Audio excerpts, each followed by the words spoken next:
now we talk about lease. Yeah, of course, there are many other types of agreements in the transactions, yeah, that we will face in this in the practice between the people.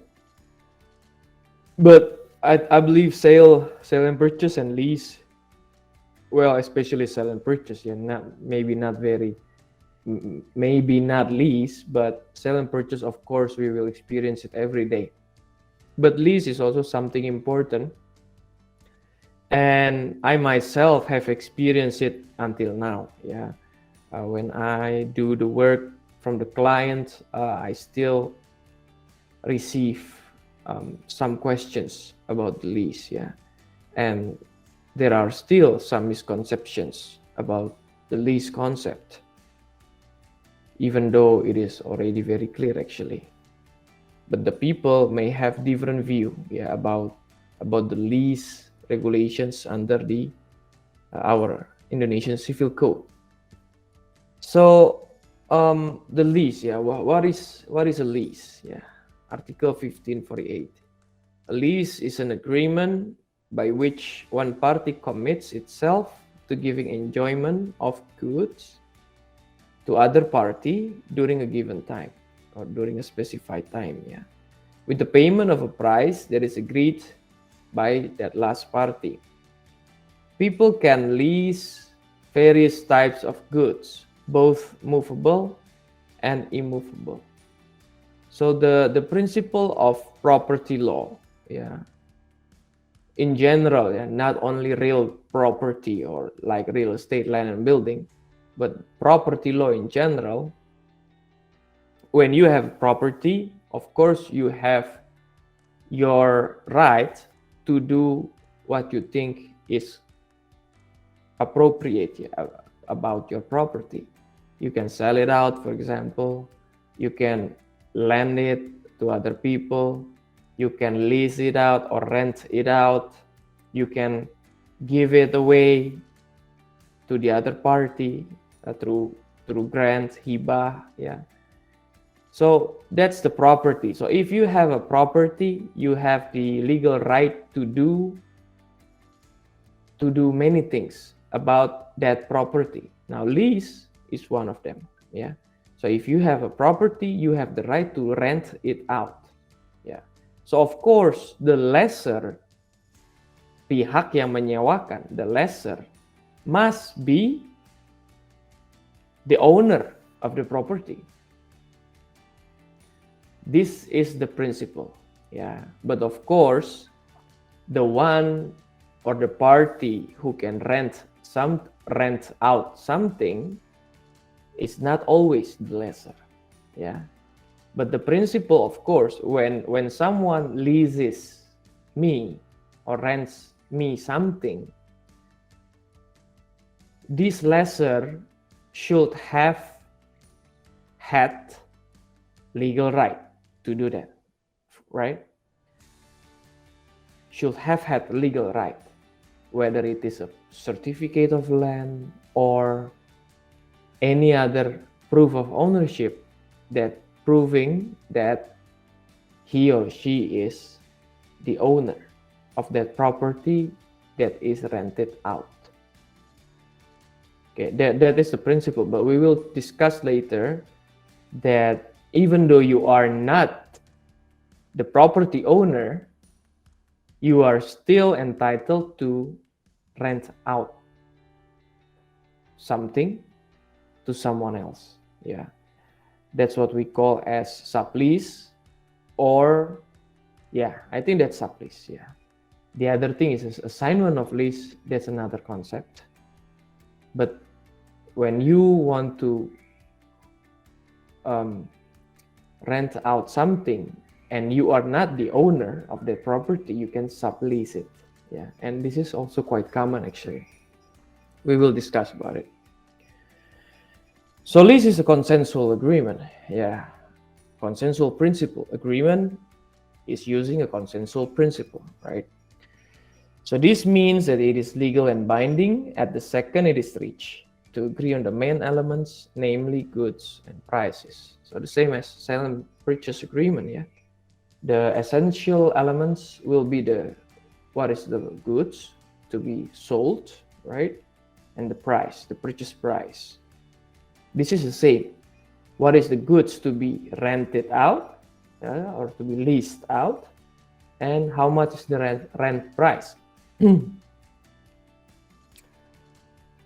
One party is obliged to lease his goods to the other party to enjoy, while the other party's obligation is to pay the lease. Yeah. So when we discuss about sell and purchase, the obligation by the seller is to deliver, right? Deliver the purchased goods. Now in the lease, the obligation of the lessor is also to deliver the leased good, actually. Yeah, so it's similar. Yeah, the difference is, of course, when you buy something, you become the owner, right? You become the owner of that property when you buy. You become the owner when the right is transferred to you.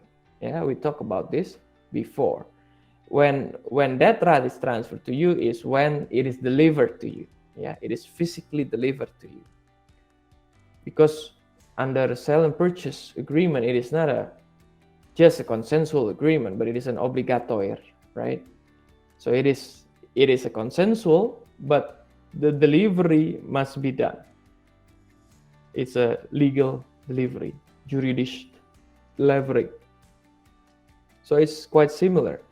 While in the lease, I'm delivering the goods to you, but not for you to own, yeah, but for you to possess, or for you to control, or for you to occupy it, but not as owner, yeah, but just as possessor. Kamu punya hak untuk menguasainya, ya, tapi bukan memiliki. So it's a different concept, ya, under the law. When the lessee leases a property, for example, of course the third party may see this guy as the owner of that leased property, but actually he is not. Yeah, he is just a possessor of it. Yeah, he is just controlling it. But of course, again, the lease is only for a certain period of time. So there must be a limit. There must be an ending of this occupation or of this possession. Yes, goods are handed over not to be owned, but to be used. Enjoy its usefulness. Yeah, just using it and enjoying it. In a lease, the party who is handed something is required to pay. Okay. So now this is the difference between lease and borrow and use agreement, ya, perjanjian sewa dan perjanjian pinjam pakai. When you lease something out, there must be a price. Yeah. Just like sell and purchase, when you sell something, there must be a purchase price. Yeah. This is different when you give something, grant something, ya. Kamu memberi hadiah atau menghibahkan sesuatu kan, of course, is free. Yeah. And the same applies for borrow and use, actually. Borrow and use ya pinjam pakai. So if you lend your good to other party and this other party is using it, that is for free. This is not a lease. Yeah. Perhaps you lend your book to your friend. Yeah. Or perhaps you lend your car to your friend. Yeah. That's for free. You don't charge any money. That's pinjam pakai, ya. That's borrow and use agreement. Yeah. That's actually the difference between lease and borrow and use. Yeah, the same principle actually, because when the user uses the good, well, he's actually controlling it. He's actually possessing it for a temporary period. Yeah. But he doesn't have to pay any money to the lender. Yeah. So lender and borrower, right? So the borrower doesn't have to pay any money. So that's actually the difference ya, pinjam pakai and sewa menyewa. It looks the same, but no commercial transaction actually for borrow and use agreement. But it doesn't mean since there is no commercial transaction, it is not legally binding. There is also stipulations under ICC about the borrow and use agreement. The borrow and use, if you understand that concept, sometimes what is regulated under the regulation violates that concept actually. Because we understand that borrow and use is for free. But sometimes you will see that under the current regulations, the borrow and use maybe not more current anymore. Maybe it's already revoked. But I have seen regulation about borrow and use, and then it's chargeable. They call it as borrow and use, perjanjian pinjam pakai. But then the borrowing party must pay. The borrower must pay. So it's really it's a confused concept. I mean it's not appropriate when you have a ICC clearly explaining about what is a borrow and use agreement, and then you promulgate another regulation violating that principle. It's confusing and it's not good for us. So but I think it was revoked already, even though I'm not very sure. So borrow and use is an agreement in which one party hands over an item to be used by another party for free, on condition that the person who receives the item after using it or after the specified time. So when you lend the car, after the car is used, your friend will return it to you, right? So after using it or after specified time. So how long will you borrow this? Will return the item. So for free. So it's almost the same, right? Almost the same meaning between lease and borrow and use, but the difference is one is you have to pay. The other is it is for free.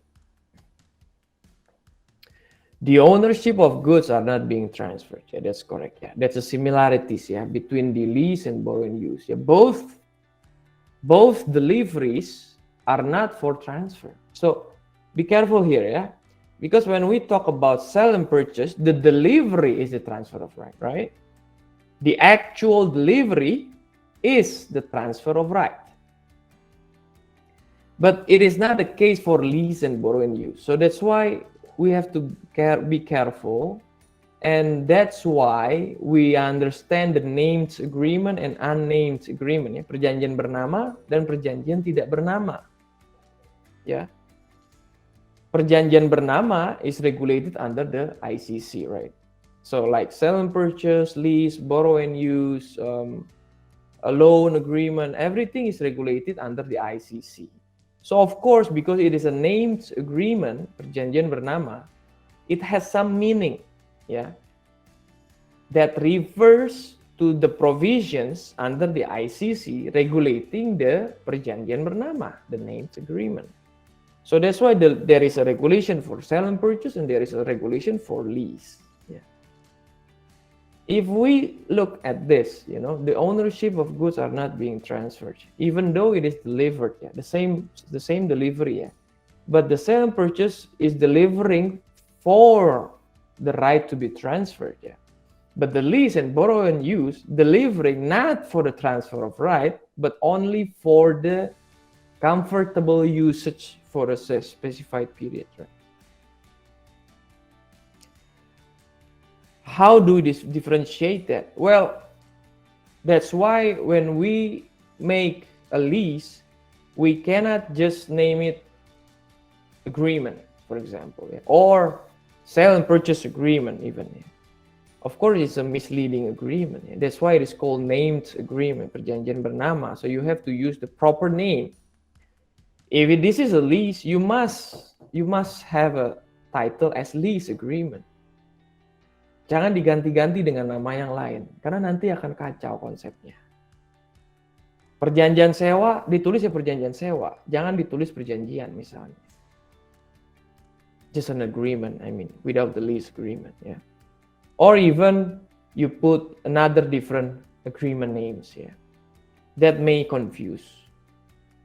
So that's why I think when this is a named agreement, use the name, yeah, use the name. Of course, the name. I mean, there is a combination of lease and sell and purchase, for example, or there is a combination of lease and borrow and use, for example. I don't know. Yeah, but what is the concept of the agreement? It still must be clear, and we name it that way. Or if it is a combination, well, we can name it as a combination, for example. The possession of goods limited by a certain period, yeah. So delivery, but you cannot possess it for forever, yeah. I just saw a jurisprudence yesterday, actually, just yesterday. There is a case in Bali that one of the lands of the Balinese, yeah, is rented out forever. So this is funny, you know. They sign an agreement, yeah, both of them, the landlord and the lessee, so the lessor and the lessee signed a lease agreement, where the lease agreement regulates that the lease is for forever, yeah, so untuk selama-lamanya gitu. I don't see what is the land right, ya, whether hak guna bangunan or hak milik, ya, but it is for forever. And then the case begins, I think, because of the heirs, yeah, the heirs of the lessor claims the lessee, yeah, so the lessor dies, lessor's heirs reads about the lease, so and then they file a claim, to the lessee.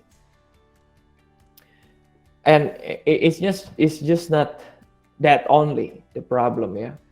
There are two problems, yeah. One is about the forever term of lease, yeah. The second is about the assignment of lease. We will talk about that, yeah. So the point is now the second point, and the possession of goods limited by a certain period. Well, lease must be limited. If we look into the lease agreement in ICC, I mean the lease regulations in ICC, even though the lease can be made verbally, yeah, it is terminable, yeah. You can terminate the lease even though it is made verbally, yeah. Of course, in our life, it is much better to have everything in writing, yeah. So there is a proof about how long this lease will be. But if it is not, then you still can terminate the lease, yeah. So it doesn't make any sense if you say that my lease is for forever, yeah. But I don't know also whether the lease is possible for 99 years, for example, yeah. Because if you an owner of right of ownership, a holder of right of ownership, hak milik is unlimited, right? Unlimited, without period of time. So can you lease hak milik for 100 years? This is something that I don't know whether it is possible. Legally, it is possible actually, because hak milik is for unlimited period. So that's why you can rent for a very long time, right? As long as the lessor agrees, yeah. Maybe the former lessor who agreed with the forever term of the lease, I don't know, maybe something happened to him maybe before, yeah. Why? I don't understand why did he sign such a lease, yeah. And why not just buy out the land? Why you need to lease the land, yeah. Maybe this is something related to the nominee, the foreigner, maybe, I don't know. I haven't read the case in detail. Yeah.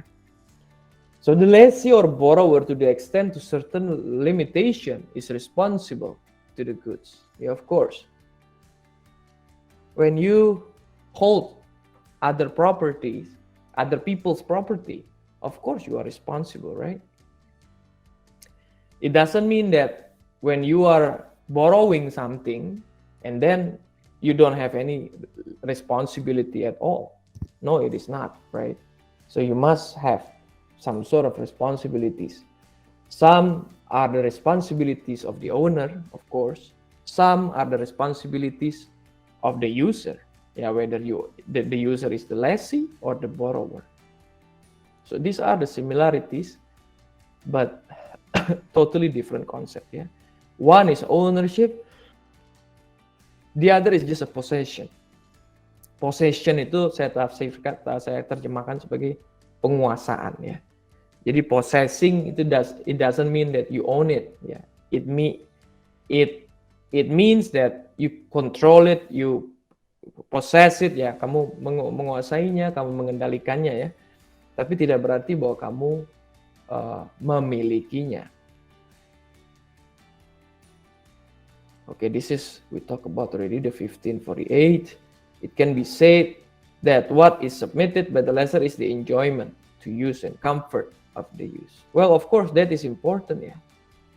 That is important, right? When we lease something, we want to use it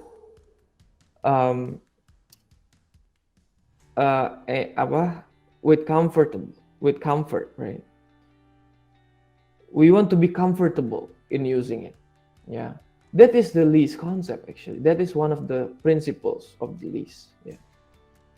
I don't want you to disturb me. Yeah. I don't want you to come to my house to see about your house that I rent out, for example. Of course, we don't like it. When you lease something to us or to me, you have to let me enjoy this property. Yeah. That is very, very important. From the beginning, I practiced as lawyer when I was involved in the lease transaction. Yeah, I always read this clause in the lease agreement. Yeah, we're talking about ICC. Yeah, 1548. That's the ICC, the Indonesian Civil Code. But again, this clause or this provision or this principle is integrated in the lease agreement. Almost every lease has this clause because it's very important for the lessee to be comfortable. Yeah, because I have paid the rent price, so I want to be respected. I want to be having time to enjoy it. Yeah, and especially in the commercial property, in commercial, I mean the lease related to the commercial transactions, such as lease of commercial property, lease of office building, lease of shopping centers. Yeah, they will focus on this. Yeah, they don't want to be disturbed. They want to be also taken care by the lessor. Yeah, so the lessor must ensure that our possession in this property or in this space, in the mall or in the office, are comfortable. Yeah, I don't want, of course, there are people coming to my office illegally or informally or without any protection from the building owner or something like that. Yeah, so this is one of the principle of lease. So the lessee would like to have enjoyment and comfort during the lease. The lessee, by making payment, is entitled to enjoy the comfort of the object he rented from the lessor. Now the lessor. The lessor is required to deliver the leased object to the lessee. Okay, this is clear, yeah? Maintain the leased object such that it is fit for the intended purpose. Yeah, of course, when you lease something for a certain intent, that item or that good must be able to achieve that intent, right? If it is not, well, that will be useless. Confer onto the lessee peaceful enjoyment. Peaceful, yeah, peaceful. So, how to give a peaceful enjoyment? Of course, you must be the true owner. Yeah, there should not be any dispute about the leased property. Yeah, because if it is, then the peaceful enjoyment may not be achieved. Required during the lease period ordering to make correction that need to be done, except for small corrections that are the obligation of the lessee. Yeah, small correction like day-to-day use. Yeah, wear and tear accepted. Yeah, that's the English words. Yeah. Wear and tear accepted. Aus. Jadi kalau di Indonesian phrases tidak termasuk aus secara wajar ya. So if you open up and close the door, of course, at some point, maybe the handle will crack, right? Because, well, it is just too much already, too much use, or too long, and then it's cracked because it is, well, it is broken slowly, ya. Mulai aus lama-lama kan, pasti kan nggak akan sempurna seperti awal when we really bought it at the beginning, the new thing. Yeah. So it is not very clear actually under the ICC what is the obligation of the lessor, what is the obligation of the lessee. I mean, it is clear in a sense that it is clear like this, but it is not very clear when there is a dispute or when there is a conflict, or whether there is a different interpretation, what the lessor has to do and what the lessee has to do. Okay, small correction can be differently interpreted also. What is considered small, what is considered large. Yeah. So that's why under the lease agreement it is normally regulated clearly what is the obligation of the lessor and what is the obligation of the lessee.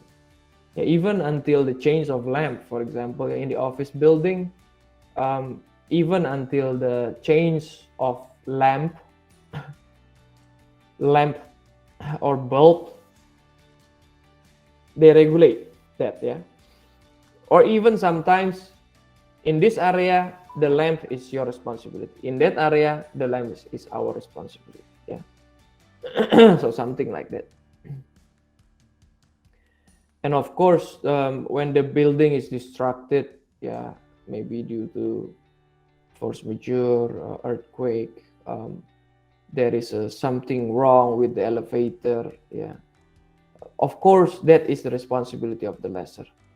So the lessor will be responsible for the common area, of course, yeah, for the whole area, but specifically for the common area, because the common area is the area that everybody enters, right? The lobby, the elevators, the stairs, everybody is using it. But then outside common area, there is a lease space, right? The office space of perusahaan ini, office space of perusahaan itu, office space. So it's a like a private space. But the common area is the main focus of the responsibility of the lessor, of course. Yeah. So we have to open our mind. Yeah, the lease transaction is not only one property. That's it. Yeah? It is a simple transaction actually. Yeah, but in a building, the whole building is leased out. Yeah. But what is interesting is the people together jointly can use the common area, right? They don't lease the common area actually. Yeah. What they lease is the office space. The office space only, not really the common area. Yeah, the lobby, the stairs, the elevators, maybe the toilets. Yeah, I think that's considered as common area. That will be the focus of the lessor and the building manager to manage it properly so that the lessee is enjoying the property and comfortable. Now, that is the obligation of the lessor. Now, what is the obligations of the lessee? For the lessee, the main obligations are to use the leased object as if the object is his own. Oh. So you have to use it as if you own it, yeah. Or if not stipulated, with the purpose of the object under the lease agreement, or if not stipulated under the agreement in accordance with the provision proposed based on applicable circumstance. Now, this is the second principle, I think, that is also very important in lease. The first one is about enjoyment, right? The second one is about this. When you lease something, it must be clear. You lease this for what? It must be clear from the beginning. Oh, I lease it for my personal use. Okay, no problem. Or I lease this for my business use. Yeah, for your business use, for what business that you are using it. It also must be clear. Or I lease this for residence. If you lease a residential apartment, you are using it for residence, right? Not for business, of course. Because if you are using it for business, you might have a problem as the lessee, and the lessor might have a problem because it might be presumed that the lessor rents it out as office, for example, or allows the lessee to use it for office. Yeah, that is not correct. Yeah, there are so many violated lease transaction actually. Yeah, the lessee says that I'm leasing this for this, but actually they are not using it for that. Yeah, they are using it for something else. And it's happening in the property business also. I mean, the apartments, the housing, the house is leased, and then used for office, for example, like that, even though it is not really proper to have that kind of transaction. But again, that's why in this clause, in this principle, in the lease agreement, it is always, almost always, yeah, tujuan sewa untuk apa, yeah. Almost always in every lease agreement, there is a provision about the intent of the lease, yeah. And then the lessor will regulate like this in the agreement, yeah. If you violate the intent, yeah, I have the right to cancel it. To cancel the lease agreement. Yeah, that's one thing. And the second thing, any problems that you face because of the violation of the intent of this lease originally, yeah, is your responsibility. It's not our responsibility. And that's why you have to release and discharge the lessor from all the blah, blah, blah, blah, blah, blah. Yeah. That is quite common actually. Why? Because it is quite common that the lessee changes the intention. Yeah, it changes the intention. And this is problematic, yeah. Especially when you are in the office building or you're in the residential complex, yeah. You said that you lease this house for residence, but then you use it for workshop. That is problematic. You cannot do that. Yeah, it's violation. It's violating the lease agreement, and it's violating the complex housing rules actually. And to pay lease at the determined times, of course, just like the buyer, you have to pay the purchase price. Now the lessee obligation is to pay the lease price. Yeah. So there are two things. Yeah, obligation of the lessee. As regulated under Article 1561, if the lessee using the lease object for or for such purposes they may cause loss, then the lessor may require cancellation. This is what I said earlier. Yeah, the lessor may claim for the nullification of the lease according to circumstances. Well, it is not null and void. Yeah, when there is something a violation, the lessor will have to file a claim. Yeah, so it is not very easy actually. Yeah, but of course in the lease agreement we can stipulate that might not need a court's decision for it. Yeah, we can send one demand letters just to show the lessee that you are wrong and you have to stop doing it. Yeah, and then as long as everything is regulated under the agreement, yeah, I think we can proceed with the termination. And of course a lot of lease agreement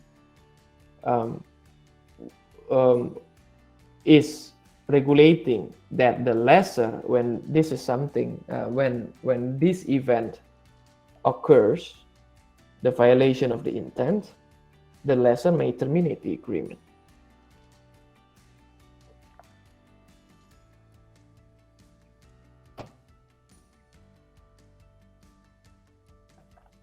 Okay, now risk of lease. Well, we talk about risk several times, yeah, already. Risk is the obligation to assume losses caused by an event that occurs outside of the fault of either party, which befalls the good that are the object of an agreement. Events that happen outside the fault of the party are also interpreted as force majeure. Risk is the result of force majeure. Now, for the lease, we see in 1553. Yeah. If during the period of lease, the lease object is destroyed completely due to an accident, the lease agreement becomes null and void. Now, in this case, it is null and void. Yeah. Atau gugur demi hukum, if I'm not remember correctly. Yeah. That's the Indonesian words. Yeah. If the object is only partially destroyed, the lessee may choose, based on the circumstance, price reduction or termination of the lease. But under neither case is he entitled to compensation for damages. Yeah, ini kan, this is the risk, right? It is no fault of the lessor.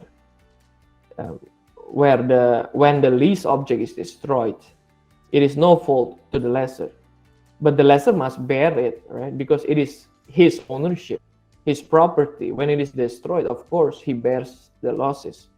And because the property is gone or is destroyed, partially, completely destroyed, yeah, not partially, because if partially, then the lessee still has having option.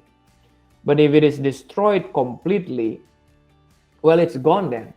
The lease is gone. It is similar. It's like if we have a land or if we have a property, it is destroyed completely. Of course, it's gone. Kan?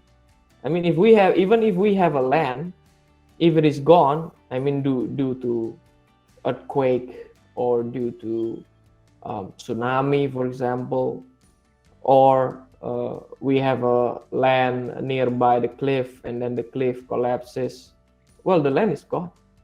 The land is gone and then it's gone. Our ownership is gone, actually. And we cannot reclaim it, that the land is still in the air, and it's impossible. So it's just gone. So the same applies to lease. Yeah, when the property that is being leased out is destroyed completely, the ownership is gone, the owner must bear losses, and the lessee cannot complain. Can't complain, bro. You know, because it is not my fault, of course. Yeah, when it is not the lessor's fault. If it is the lessor's fault, that's a different story. It is not a force majeure. It is not the risk that he should bear. Kan? But if it is a force majeure event, well, you cannot claim. So that's why under neither case, completely destroyed or partially destroyed, you are not entitled to compensation. You cannot request for compensation. What you can request is for price reduction or termination. Yeah, maybe this partially destroy, you still can use it. Okay, reduction of price is fair. But if it is, you cannot use it anymore, maybe you will choose to just terminate and walk away. The conclusion can be seen from the word null and void, namely that each party is no longer able to demand something from the other party. Yeah, the lessor cannot demand the lease price, of course. In contrast, the lessee cannot demand the compensation.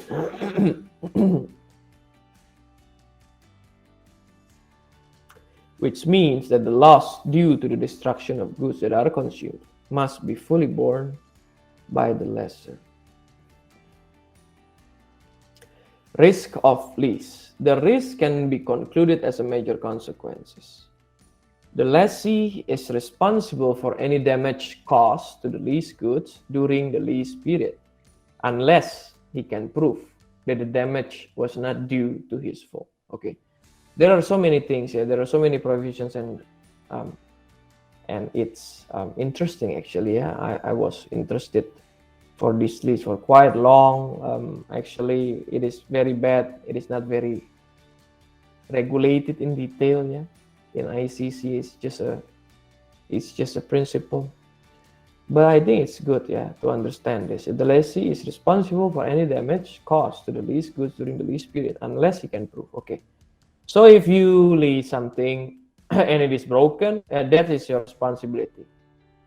The small correction is your responsibility, yeah. But if something is broken, you cannot use it anymore, it is your responsibility unless you can prove it otherwise. Yeah. Maybe it is a hidden defect. Yeah, maybe it was defective from the beginning. Yeah. Maybe the lessor was not acting in good faith when he delivers that good. So the good is not perfect in condition, well, something like that. Yeah. So, but here is another important provision, yeah, that you are responsible, the lessee is responsible. Now, the interference from the third party, we see this in the sale and purchase, even though we don't really talk much about it, but I talk about it, right? When there is an interference from a third party through a judgment of the court, that saying that the former seller was not really the owner of the property, that can happen, right? Even though it is funny sometimes and it is not intentional, yeah, this kind of clause is important actually, because it might happen to anyone actually, even though you don't realize it, or maybe you realize it later on. Yeah. Well, I was dealing with a case that this is an inbreng, ya, pemasukan dalam perseroan. So inbreng, when you pay up shares, when you buy shares, of course you pay with cash. That's the normal thing to do, right? But of course you can change it with other property. Yeah, you can other property other than money, I mean. Yeah, so maybe land, cars, maybe something else that is valuable. Yeah, so you use those properties to pay the purchase price of the shares. Yeah, that is called inbreng. Yeah, so you don't really pay using money, but using other property. Now, can you imagine this buyer, yeah, giving the property, not money, yeah, doing the inbreng to the company, yeah, so many things that he injects into the company, and one of them is actually not his own. Yeah. And he didn't realize it when he did the inbreng, actually. He realized it afterward, when the inbreng was done.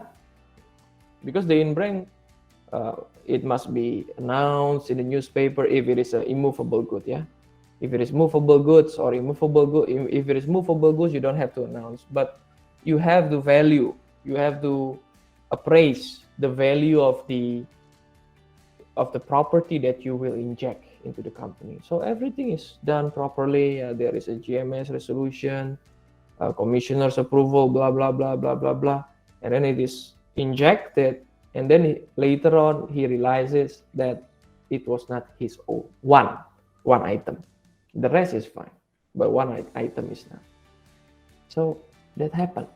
So this kind of thing, this interference from the third party, the sale and purchase, the similar clauses in the sale and purchase, now that we see again the similar clause in the lease agreement. I think because it happens, even though it is not intentional. Yeah, it was not intentional, meaning that he's like a thief to steal someone else's property and then inject it to the company. No, it was not intentional. It was a negligent actually. Itu kelalaian, bukan kesengajaan. Tapi kan kelalaian under the law, you can see it as just a negligent or a gross negligence ya. Kelalaian berat dalam arti ya, you should have known it from the beginning. I mean, it is very easy to say that it is just a negligent, it is just an error. No, I don't think it is an error. That is a negligent, but whether it is a gross negligence or not, that will depend on the type of property. If it is an immovable good, I think it is a gross negligence, because immovable good is very clear. You can see it, it's not going anywhere. There is a registration for it, yeah. But then if it is not immovable good, perhaps there is something else here. So if otherwise the lessee interfered in his enjoyment, so again, the principle of enjoyment is important. Don't interfere me, yeah. Don't disturb me while I'm leasing this property. Now, because of a claim for ownership, that he is entitled to demand a reduction in the lease price with consideration, if that interference has been notified to the owner. So this means the lessee is claimed by the true owner of the goods. Of course, it is a really painful experience by the lessee. With the lessee already pays, I just want to enjoy this property, but then there is a claim against me. Well, I'm not really. I believe there is a case for this, yeah, I believe, but I haven't seen it, yeah. I haven't seen this. It's not very many legal cases related to lease, actually. It's not really much. Actually, it is very rare, yeah. So we cannot learn very much, actually, on the lease. That's too bad, yeah, because when there is less legal case, less assessment by the judges, yeah, so less consideration that we can learn. But there are still some interesting cases. So now this is another principle. So enjoyment, and then enjoyment, non-interference, and then this one, right? Non-assignment. The lessee, if not permitted, shall not sublease the goods. Sublease is sewa ulang. Yeah. He lease or release the lease to another person for the threat of cancellation, ancaman pembatalan, of the lease agreement and compensation of costs, losses, and interest, while the lessor, after that cancellation, is not obliged to comply with the lease assignment maksudnya.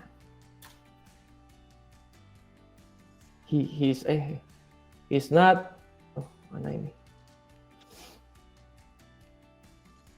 He's not obliged to comply with the lease, sublease, or assignment. That's what it means. Okay. Now, there is a sublease, there is a release the lease or assignment of lease. Yeah, the sublease is different than an assignment. Yeah, the sublease. Now you can see. Let's go. The lessee, if not authorized, the lessor is not allowed to sublease nor release. Okay, sublease means if the lessee sublet the goods to other party, but the lease agreement is still maintained, so that the lessee is still leasing the goods from the lessor. So the sublease means this is the lessor, this is the wait up. So this is the lessor, this is, and in the middle is the lessee, right? And then there is a sub-lessee. So lessor, lessee. This is the normal one, right? But then another party comes in. So the lessee become sub-lessor, and this other third party become sub-lessee. Yeah. So if you see in this transaction, there is a lease agreement between the first one and the second party, and then the sublease agreement between the second and the third party. It is still valid. The lease agreement is valid, the sublease is valid. Itu kayak apa ya? Kayak perjanjian kontraktor gitu loh. Perjanjian kontraktor sama subkontraktor gitu. Mirip-mirip. Kalau perjanjian kontraktor utamanya putus, sub pasti putus. Karena dia nggak mungkin, dia tidak berdiri sendiri kan. Sama nih, lease and sublease is dependable. You know, if the main lease agreement is terminated, of course the sublease is gone. Because the rights of the sublease is emerged from the lease agreement. Now the lease agreement is terminated, of course the sublease right is gone. Yeah. So you can understand this, yeah? That is the sublease concept. While releasing the lease or assigning the lease means to deliver the lease goods to third party that totally replaces the lessee. Totally replaces. So that the new lessee will be directly connected to the owner. So in the previous example, there is the lessor and then the lessee, and then this is the another party. Okay, this other party would like to replace the lessee. So this becomes the assigner and this becomes the assignee. So this assignee replaces the lessee. So this guy, the third guy, will have a direct connection or the legal connection with the lessor. So this is not like sublease. The sublease, there is a lease agreement and there is a sublease agreement. In an assignment of lease, the existing lease agreement is still there, but the subject is replaced. The lessee subject is replaced to the new lessee. So there is only one agreement, not two agreements like the sublease. So that's the difference. Yeah. And it is still done in the community actually. Now, let's see.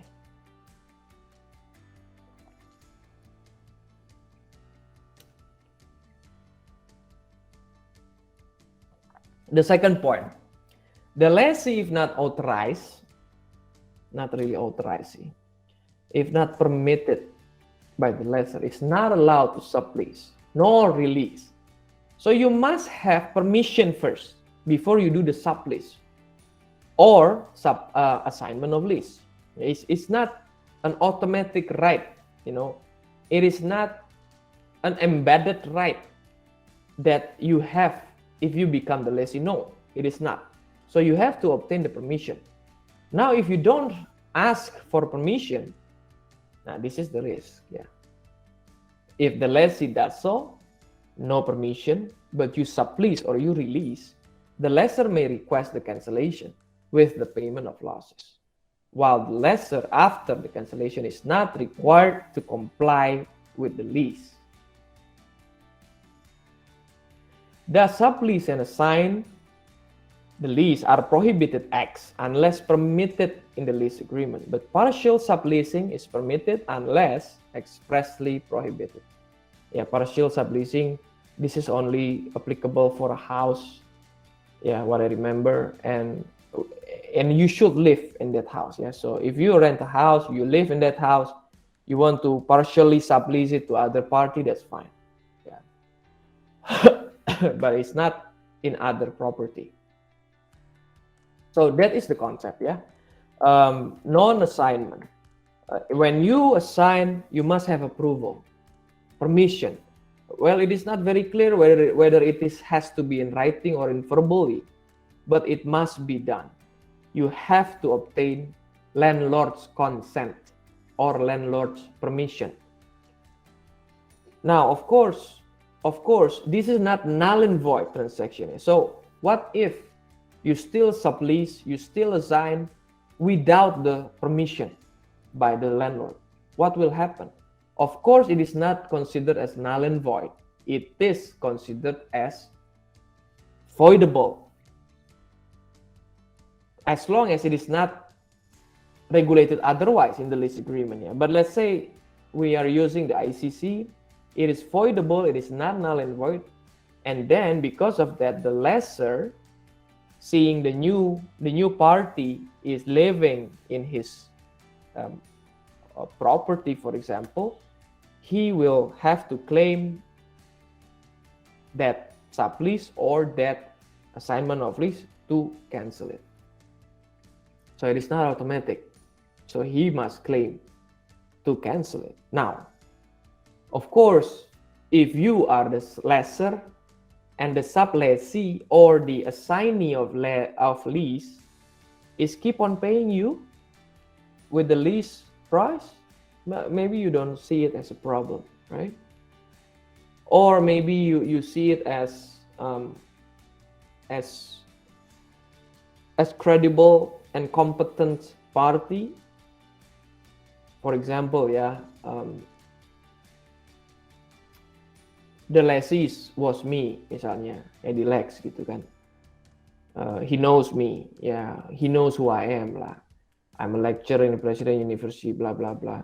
I'm a lawyer, and then I assigned without permission the lease, and then the one who replaces me is also a businessman, for example. He has some standings in the community. People know and respect this guy, for example. Maybe the lessor will not file a claim because it's useless. Why should he file a claim? What is important for the lessor is you just pay. You just pay the money to me, right?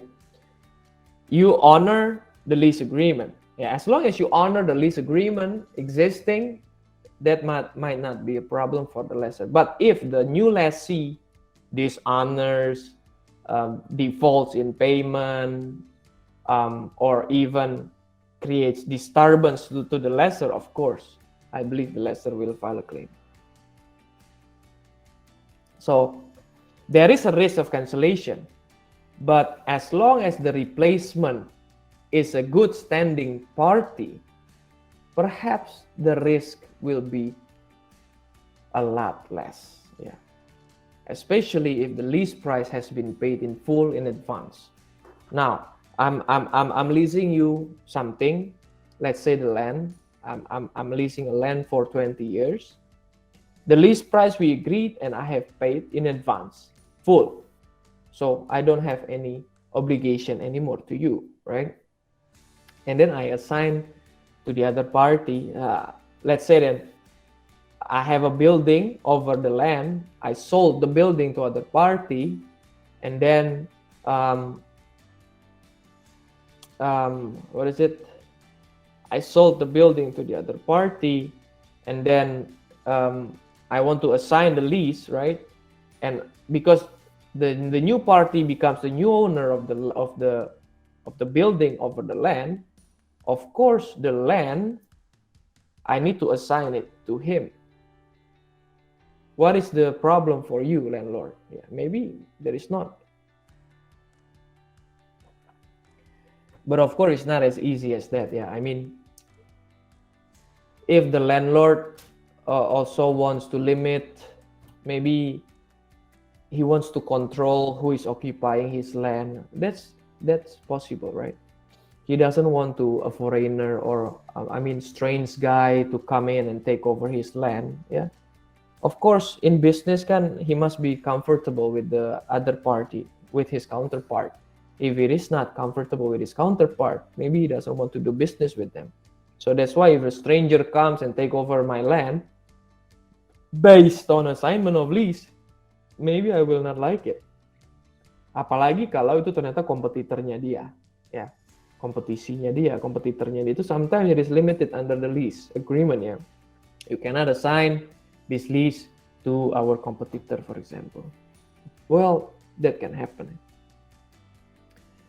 So lease can be in writing and can be in non-writing, yeah. Then the lease will come in a written lease. The lease period will come to an end by law if the time that has been determined expire. Ya, ini kan, this is the term agreement, ya. Agreement obligation with a timing, ya, ketetapan waktu ini. In a verbal lease, then the lease will come to an end if one of the parties gives notification to the other party that he intended to stop the lease agreement with the reasonable notification period. So this is, even though it is not in writing, it doesn't mean that it is for forever. No. So you can still terminate it, yeah. But of course, you have to give reasonable time. I mean, we don't know for how long he has been leasing out this property, yeah. But there is no proof, right? Now, what is interesting is sometimes the lessee, yeah, sometimes in Indonesia, the lessee, because he already occupies the place at the basis of the lease, yeah, and then this is not in writing, has occupied the property for a very long time, then he thinks he becomes the owner of that property, right? So he doesn't want to go. Yeah, this is problem, right? Even though it is a verbal lease, you have to go because it is not yours. But now the problem, of course, how can the landlord prove that there is a lease, right? There was a lease, I mean, even though it is in verbal. Especially when the property is not very clear who is the owner, yeah. If it is very clear who is the owner of the property, I think it's clear that who is the owner and who is the lessee, right? Who is the lessor and who is the lessee, yeah. So that's why I told you in the beginning, the principle is that the lessor must be the owner of the property. That's the first principle.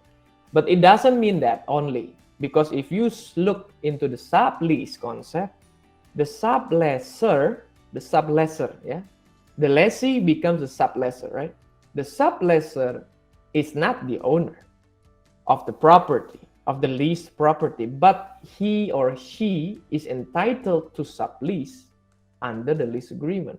Well, this is normal, you know. I was dealing with hypermart. There are several hypermarts in Indonesia, right? So they always leased a huge space, right? Let's say 5,000 square meters, 7,000 square meters, 10,000 square meters, right? In a shopping center or in a large building, because they are very large, right? Now, they also want to have a sublease right. Why? Because if you look into the hypermarket, there are several other traders, just at the border. Normally at the border, they are selling tofu, they are selling noodles, yeah, they are selling bread. So that comes, all those traders comes from the sublease right, actually.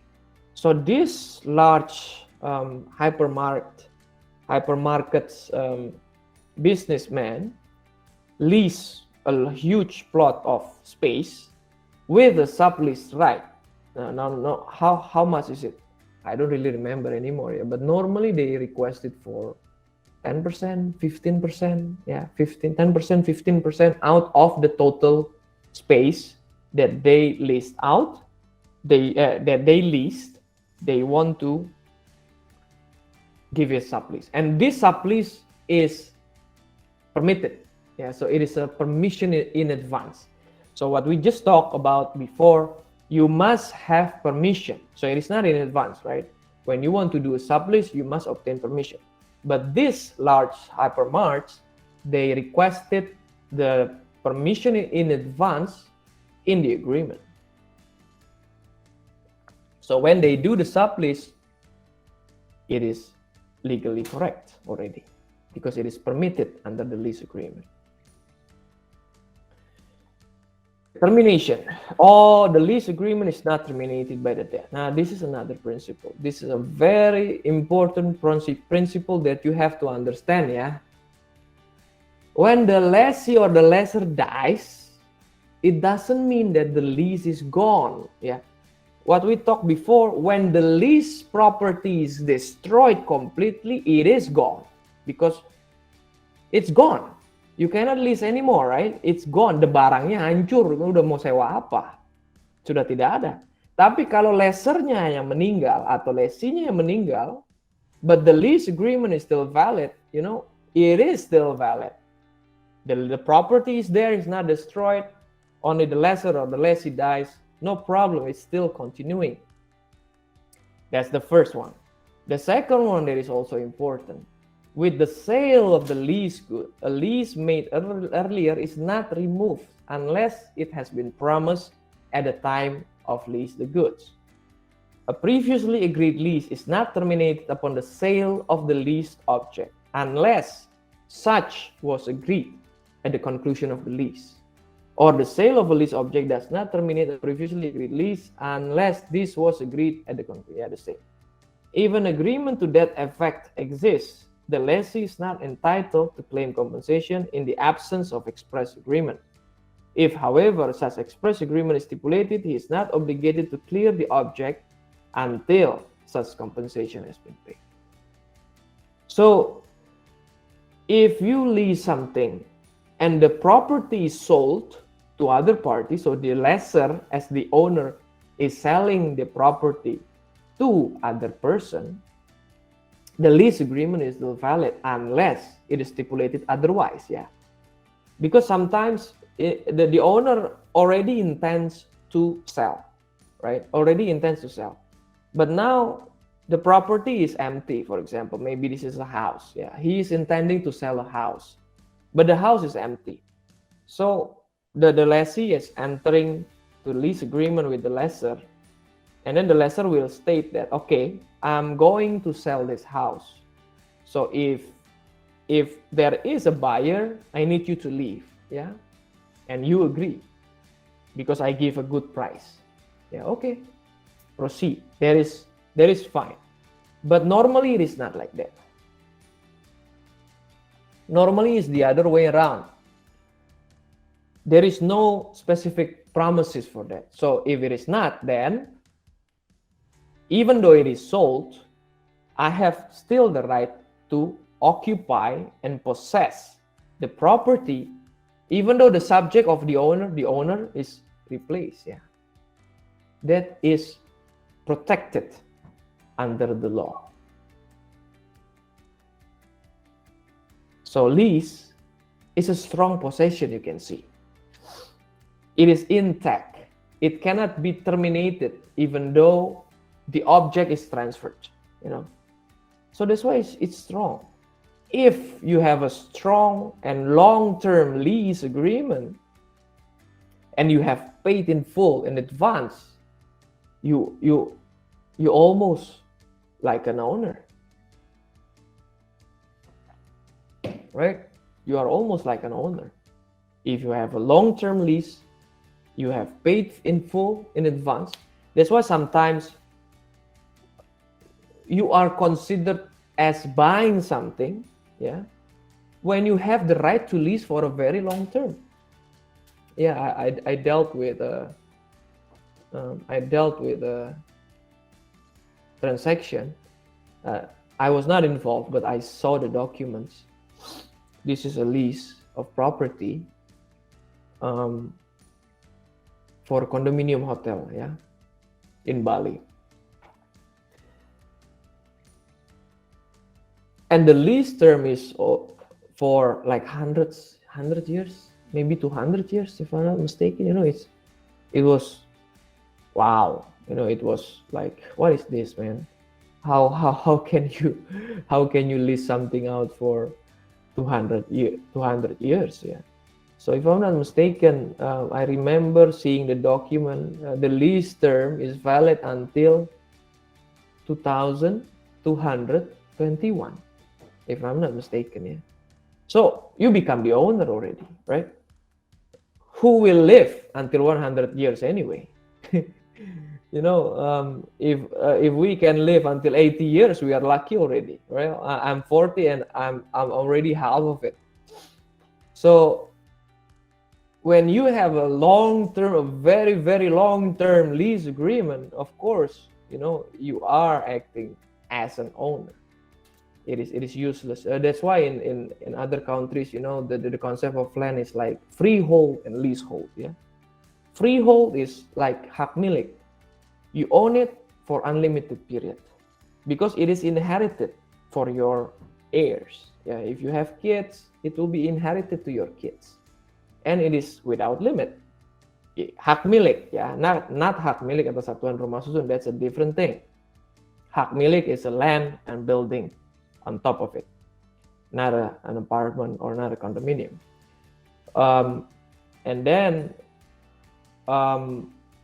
while the other concept is lease period, leasehold. But the leasehold is 99 years. So it's ridiculous, actually. If we look at that way, 99 years, what is the difference then with the freehold?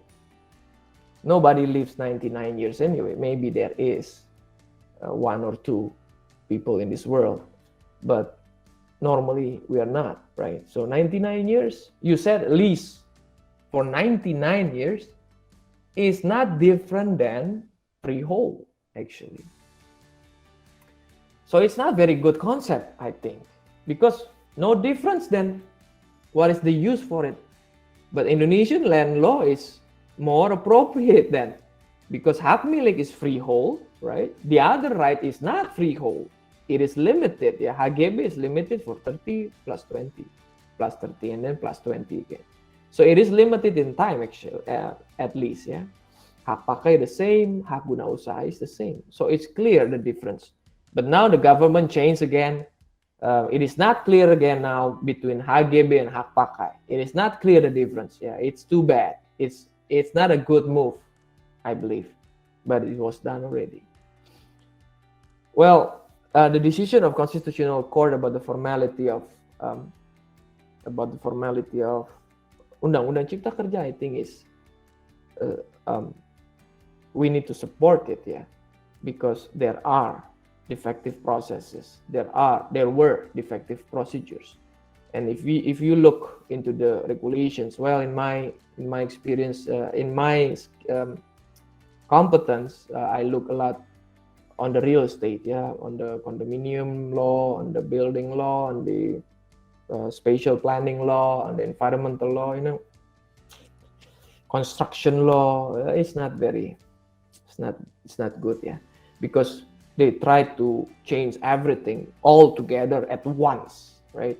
So there is a missing point here, there's a missing point there. Oh, it's really messed up, actually. Yeah, it's really messed up, actually. So it is good that the Constitutional Court prohibits the issuance of implementing regulations. Yeah, because if it is not prohibited and the government keeps on issuing the implementing regulation, I don't know what will happen. I really don't know what will happen. Well, that is from the real estate point of view, yeah. Okay, termination of lease. The sale of lease is widely interpreted so that it is not limited to sale and purchase, but it includes the transfer of other property rights, such as exchange, worship. Worship apa nih? Bukan ini, salah ini. Such as exchange, tukar menukar, ya, kok worship sih? Hibah mungkin, grant. So the sale of the lease property is not limited only to menjual, ya, tapi any type of transfer of right. So it is interpreted as transfer of right, not only sale. Nah, kalau transfer of right kan macam-macam kan. Makanya bisa dihibahkan, bisa dijual, bisa ditukar menukar, bisa dikasih hadiah, bisa warisan, kan semuanya itu transfer of right. So even though it is inherited, the lease agreement is still valid. So the word lease should be interpreted narrowly or limitedly, which means that what is not terminated is only the right of lease. Now this is another thing, yeah. That we were talking about the sale word, now the lease word.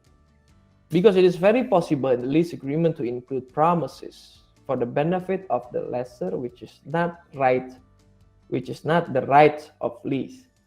For example, the right to buy on a low price when the period of lease expired. Other example is work talk. Ini maksudnya perjanjian penanggungan ya, guarantee agreement.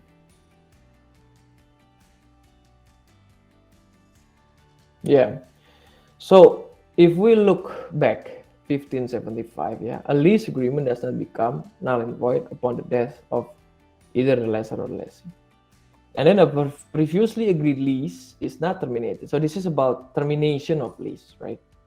Now, the lease word should be interpreted narrowly, which means that what is not terminated is only the right of lease. But other rights might be terminated because it is very possible to include promises for the benefit of the lessor, which is not the right of lease. For example, the right to buy on a low price, meaning like this, yeah. What is protected legally is the lease right, not all rights under the lease. I mean, not all other rights that is regulated in the lease agreement. You sign a lease agreement, right? You sign a lease agreement, and then there is an option to buy in this example. At the end of the term, you have the right to buy the property. And then there is a sale of property.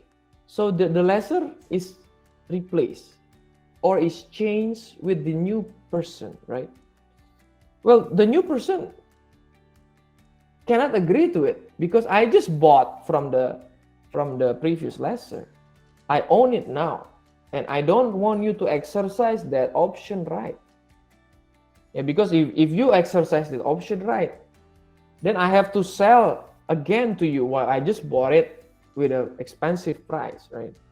So the point is, what is legally protected is just the lease right, yeah. Other than that, like options to buy, for example, or the guarantee agreement by the other party is gone when there is a sale or when there is a death by the lessor or by the owner. Yeah, this is what I just said. The word sold is interpreted as transfer of right. Yeah, now this one. Well, this provision is interesting, but I haven't seen the implementation of it yet. I believe it is not easy. An owner of the house who leases his house by law is given the privileged right to the goods of furniture used to decorate the house to guarantee the payment of unpaid lease fee. Jadi kalau kita menyewakan rumah kita kosong misalnya, lalu diisi macam-macam perabotan. Nah, itu menjadi jaminan buat pembayaran sewa. Then the owner of the house in an execution or auction will be firstly paid of income on the proceeds of the auction from furniture and given the power to confiscate furniture items first from other creditors to the extent he files the claim no later than 14 days after the goods have been transferred to other location. Now this one is very hard. 14 days after the goods have been transferred to other location. Sometimes we don't know that. Yeah, how when it was slowly brought out. Yeah. And privileged right is hak istimewa. Yeah, so the lessor is considered as preferred creditor. So when the lessee is bankrupt, all the goods sold for the payment of all creditors will have to be prioritized to the lessor. Yeah, that's why he has a privileged right.